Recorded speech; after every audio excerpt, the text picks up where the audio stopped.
शिव पुराण के अनुसार एक शिलादे नाम के ऋषि थे जिन्होंने लंबे समय तक शिव की तपस्या की थी। इसके बाद भगवान शिव उनकी तपस्या से खुश होकर शिलादे को नंदी के रूप में एक पुत्र दिया।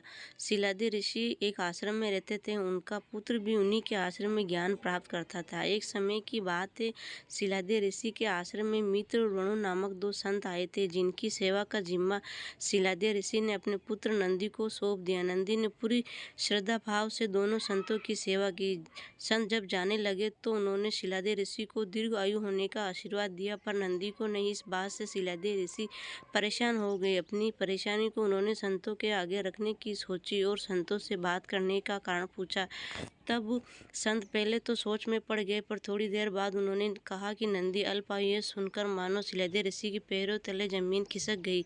शिलादे ऋषि काफी परेशान लगे। एक दिन पिता की चिंता को देखते हुए नंदी ने उनसे पूछा, क्या बात है, आप इतना परेशान क्यों हो पिताजी?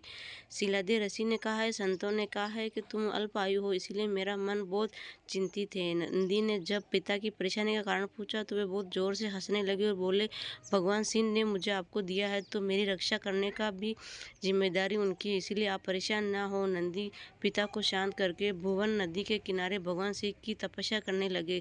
दिन रात तपस्या करने के बाद नंदी को भगवान शिव ने दर्शन दिए। शिवजी ने कहा, क्या अच्छा है तुम्हारी वश? नंदी ने कहा, तमाम उम्र आपके सानिध्य में रहना चाहता हूँ। नंदी से खुश होकर शिवजी ने नंदी को गले लगा लिया। शिवजी ने नंदी को बैल का चेहरा दिया और उन्होंने अपने वाहन, अपना मित्र, अपने गणों में सबसे उत्तम रूप से स्वीकार कर लिया।